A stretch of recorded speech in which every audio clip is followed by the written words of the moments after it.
हमारी प्रार्थनाओं में आरंभिक स्वर यही तो हैं हमारे कि हम असत्य से सत्य की ओर चलें। तमसो मां ज्योतिर्गमय, हम अंधकार से प्रकाश की ओर चलें। ध्येय हमारा यही रहा है, मृत्युर्मा अमृतम गमय, कि हम अमरता को उपलब्ध हो सके। वयम अमृतस्य पुत्रा, शास्त्र कहते हैं कि हम कभी नहीं मरे हैं, देह मरती है। तो आत्मा की अमरता, उसकी सनातनता, उसकी नित्यता, अखंडता, अव्ययता की चर्चा भारत के पास है। काल की गणनाएं भारत ने दी है पूरे संसार को। काल गणना में शून्य का बोध भारत ने कराया है। ये शून्य विराट तक लेकर जाती है, एक के साथ जुड़े तो और जुड़ती जाए तो विराट तक जाती है, अनंतता तक लेकर जाती है। ये शून्य कुछ नहीं है ऐसा नहीं, इसमें ही विराटता है। एक के साथ जुड़कर दो और फिर एक और, फिर 100, फिर एक और जुड़कर 1000, फिर एकदम लाख होती है। ये करोड़ होते हुए, असंख्य असंख्य होते हुए, ये पद्म और ऐसे होते हुए अनंत होती है। नमोस्तुनंताय सहस्त्रमूर्तये, ये अनंत हो जाती है। इसलिए काल की गणना में हमने शून्य का ज्ञान कराया, दशमलव का ज्ञान कराया, प्रतिशत का प्रबोध कराया।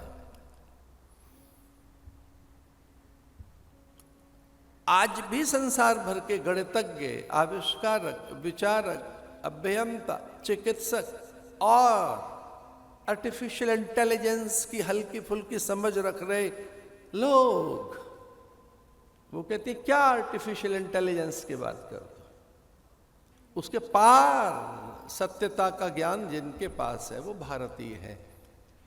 इसलिए प्रतिशत का प्रबोध, दशमलव का ज्ञान, अंक का ज्ञान, काल का ज्ञान और आत्मा की अमरता का ज्ञान हम भारतीयों ने दिया है। शुद्धो हम, बुद्धो हम। बेचारे कहते कि हम मनुष्य सामाजिक पशु हैं, social animal. We are not social animal ना, हम पशु हैं, हम मनुष्य हैं। और उसमें भी शुद्धो हम, बुद्धो हम, नित्यो हम, शिवा केवलो हम। शरीर, मन, बुद्धि, चित्त, प्राण, गति, मति, गुण, धर्म, काया, विचार, मांस, मेद, रुधिर, अस्थि, इससे पृथक की सत्ता, मन भी नहीं, बुद्धि भी नहीं, मैं सनातन हूं, ये बोध भारत कराता है सबको। सनातनता के, इसे भारत ने सनातनता का परिचय दिया है। सनातनता का अर्थ है जिसका कोई आरंभ ही नहीं है, न अंत है और न मध्य है। ओम पूर्णमदः पूर्णमिदं पूर्णात् पूर्णमुदच्यते। चारों वेदों ने ये 4 स्वर दिए, अहम ब्रह्मास्मि, तत्त्वमसि, प्रज्ञानम ब्रह्म, अयम आत्मा ब्रह्म।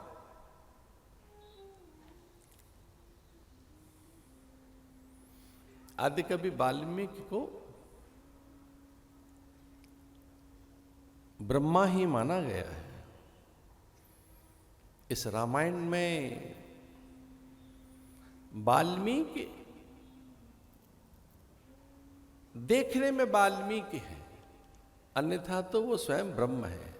तेने आदि हृदया कवे मुह्यन्ते यत् सूर्य, शास्त्र ऐसा कहता है। ये आदि कवये, ये ब्रह्मा ही हैं। वाल्मीकि रामायण में, रामायण के रचयिता, जिसने राम से परिचय कराया पूरे विश्व को, जिससे राम परिचित हुए, राम सत्ता वो अनंत अव्यय, भगवत्ता जिससे परिचित हुई है, परिभाषित हुई है, तेने हृदय आदि कवय मुह्यंते यत सूर्य। शास्त्र कहता है कि ये आदि कवि ब्रह्मा ही है।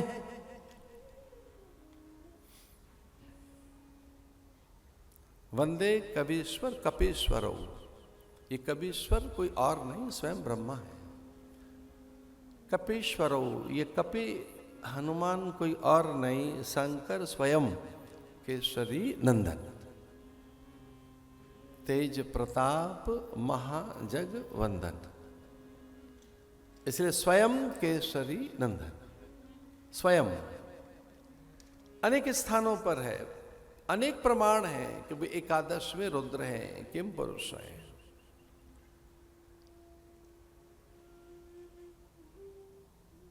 कथा चरम पर है।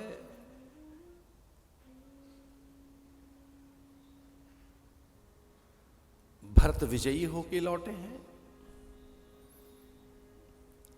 भरत का कोई और प्रयोजन है ही नहीं, राम की प्रसन्नता।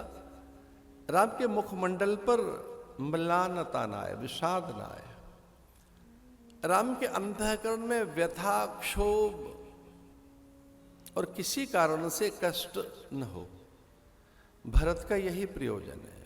भरत महात्मा है और महात्माओं का स्वभाव ऐसा ही होता है, वो मनसा वाचा कर्मणा किसी को व्यथित नहीं करते। महात्मा अपने धर्म का निर्वाह करते हैं। भारत का धर्म यही है, आत्मन प्रतिकूलानि परिश्रम न समाचरित। हमारे आचरण से कोई आहत, व्यथित, दुखित, चिंतित न हो, पीड़ित और प्रताड़ित न हो। मनस्येकम वचस्येकम कर्मण्येकम महात्मना। महात्मा जैसे हैं भरत, तो धर्मात्मा है। तो गुरुदेव तो ये कहते हैं कि राम नहीं, मेरा तो आराध्य इष्ट भरत ही है। प्रणमो प्रथम भरत के चरना, जासु नियम व्रत जाए न वरण। मेरा तो आराध्य राम नहीं, भरत है। चूंकि भरत एक बार भी प्रसन्न हो गए तो भरत की प्रसन्नता से ही मुझे राम मिल जाएंगे। ध्येय तो राम ही है, मेरा गंतव्य तो राम ही है। मेरी अभिलाषाओं में, आकांक्षाओं में, अभीप्साओं में, मेरे संकल्प में, मेरी चेष्टाओं में तो राम ही समाया है। भगवत प्राप्ति ही जीवन का ध्येय है। पर यह प्राप्ति और सुगम हो सकेगी अगर भरत को जान लिया जाए। इसलिए वो कहते हैं प्रणवं प्रथम भरत के चरण। ऐसे भरत सादर शीश पादुका शीश पर रखकर सादर लौट आए। ने बिरवा बनाया, मुनि मंडली का आगमन हो गया। अब वहां निरंतर मुनि मंडली रहती है। ब्रह्मचारी, योगी, यति, तपह, पूत, सन्यासी, ब्रह्मवेत्ता, गिरिकंदराओं से, हिमपत्तिकाओं से, गिरिगह्वरों से निकलकर झुंड के झुंड महात्माओं जो त्रिकालदर्शी थे, जो परकाया प्रवेश कर सकते थे, वो सब। लेकिन आश्चर्य तो यह है कि बंदर बैठे हैं चुप वहां, गिलहरी, मोर, कुक्कुट। अरे कभी शांत देखा है क्या पंछियों को? शांत कागा, कोकिल, कपोत, कपि अपनी स्वभाव की विरति में है, स्वभाव भूल गए। रामायण में तो यहां तक लिखा है कि 2-2, 3-3 मुहूर्त बीत जाते थे, पत्ते हिलते तक नहीं थे। पत्रों को भी समाधि लग जाती, वृक्षों को काल स्थिर हो जाता। आनंद राम के सन्निधि, राम की नैकट्यता। बड़े हम संकोच के साथ और बड़े विश्वास के साथ भी बात कह रहे हैं। हमने अपने गुरुदेव के सानिध्य में ऐसा देखा। जब जब हम गुरुदेव के सानिध्य में बैठते थे, हमारे मन में विचार कभी नहीं रहता था, कभी भी नहीं। उनकी सन्निधि से संसार खो जाता था। हमें तो बहुत बाद में पता चला कि महाराज के पास जाकर और वो मन कहाँ चला जाता है, जिस मन के लिए इतने प्रयत्न किए जाते हैं, उसे संयत, शांत, व्यवस्थित, मर्यादित और उसको नियंत्रित करने के। ब्रह्मज्ञानी के पास मन रह नहीं जाता। ब्रह्मज्ञानी के पास में कोई सांसारिक दुविधा रह नहीं जाती।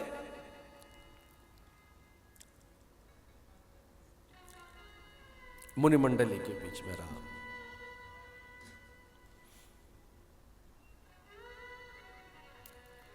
आइए अयोध्या चलें फिर से। दशरथ ने कहा था कैसे मना के ले आना। सुमंत्र कुछ दिन वन में घुमाकर राम को ले आना। और सुमंत्र को यह विश्वास था कि मैं किसी भी तरह से राम को ले आऊंगा। यद्यपि बात कठिन थी, यह संभव था ही नहीं। अचंभा तो एक और बता रहे हैं हम आपको, वाल्मीकि रामायण में भी आता है कि गुरु को भी विश्वास हो गया था कि सुमंत्र इतने चतुर, इतने कुशल, इतने नीतिज्ञ, इतने निपुण हैं कि राम को मना के ले आएंगे। तो गुरुदेव को भी ऐसा लगा था कि हाँ ये ठीक ही हुआ, सुमंत्र कुछ दिन वन में घुमा के ले आएंगे। सुमंत्र बीच बीच में बताते रहते थे कि वो प्राण त्याग देंगे, अयोध्या अनाथ हो जाएगी, अवध उजड़ जाएगा, सरयू का नीर ठहर जाएगा। आपको याद है ना कि गौएं अब जल नहीं लेंगी, वो तिनका नहीं लेंगी। आपको स्मरण है ना कि पंछी दाना नहीं लेंगे। आपको याद है ना इस बात का कि अयोध्यावासी प्राण दे देंगे। आपको तो पता है ना कि अयोध्या के लोग अब निर्जल बैठे हैं। हे राम, आप तो जानते हैं ना उन्होंने अन्न नहीं लिया अभी तक जल नहीं पिया है उन्होंने। वो भूखे बैठे, वो प्यासे बैठे। ये कब तक होगा ऐसा? पूरी अयोध्या के प्राण लोग हैं। आप अयोध्या को शमशान बनाना चाहते हैं? पूरी अयोध्या समाधि में चली जाएगी। एक भी प्राणी जीवित तो नहीं रहेगा। न केवल दशरथ, तीनों माताएं, मंत्री परिषद, सचिव, सखा, अब जानते हैं गौएं आपके बिना रह पाएंगे? वहां के मयूर, वहां के श्यामा, वहां के भारद्वाज पंच, एक पंछी भी है भारद्वाज जो नित्य दर्शन करने आता है भगवान के, वहां के हंस, वहां की मीन। अब देख नहीं सकते कि चींटियां ठहर गई हैं, अब वो चल नहीं रही हैं। अब देखो तो सही, एक भी डाल पर दूसरा पंछी उड़कर नहीं गया है। सारे पंछी जस के तस डाल पर ही बैठे। न उनमें उड़ान है, न उमंग है, न उनमें चाव है, न उत्साह है। अब कोई अन्न भी तो नहीं ग्रहण कर रहा है, कोई जल भी तो नहीं ले रहा है। ये श्वासों के सहारे कब तक रहेंगे? इतना भावुक कर डाला भगवान को सुमंत्र ने।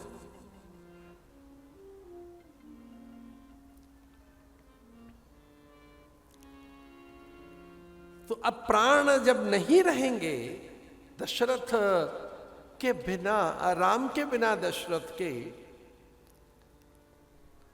तो पंछी, परिंदे, वनस्पतियां, कृमि, कीट, मीन, भृंग, कुंजर, इनमें भी तो प्राण नहीं रहेंगे। तो हे राम, आपके बिना केवल दशरथ के ही प्राण नहीं जाएंगे। निष्प्राणा, निष्पंद, निश्चेष्ट और अस्तित्वहीन सकल अवधवासी। आप नित्य हैं, शाश्वत हैं, सनातन हैं, समीचीन हैं, सर्वज्ञ हैं। आप तो सर्वज्ञ हैं। देखो तो सही, कृमि ठहरे हुए, कीट मीन, मतंग, भृंग, कुरंग। अब देख नहीं सकते क्या कि एक भी तितली उड़ रही है क्या? भ्रमर। किसी जीव में प्राण है क्या वहां?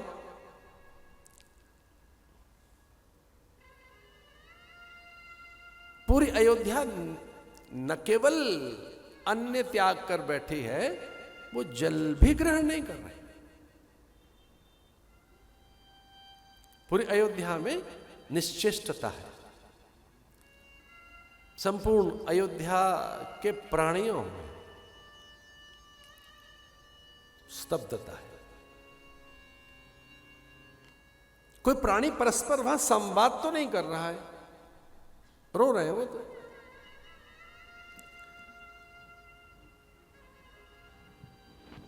उनके मनमानस में चित्त चेतना गति मति गुण धर्म प्रकृति स्वभाव विचार और संस्कार में एक ही तो बात है, राम। अब वो थक गए बोलते बोलते राम, तो अपनी सिसकियों में राम लेते, सांसों से राम भज रहे। वो सब समाधिस्थ। ये कब तक उनके प्राण रहेंगे? आप इतने लोगों के प्राण लेंगे? धर्म इतना बड़ा है आपका,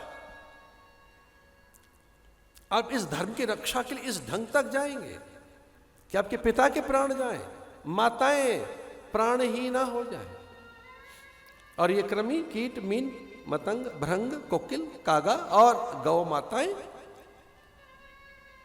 जो तृण नहीं ले रही हैं, जल नहीं ले रही हैं, नीर ही बहा रही हैं,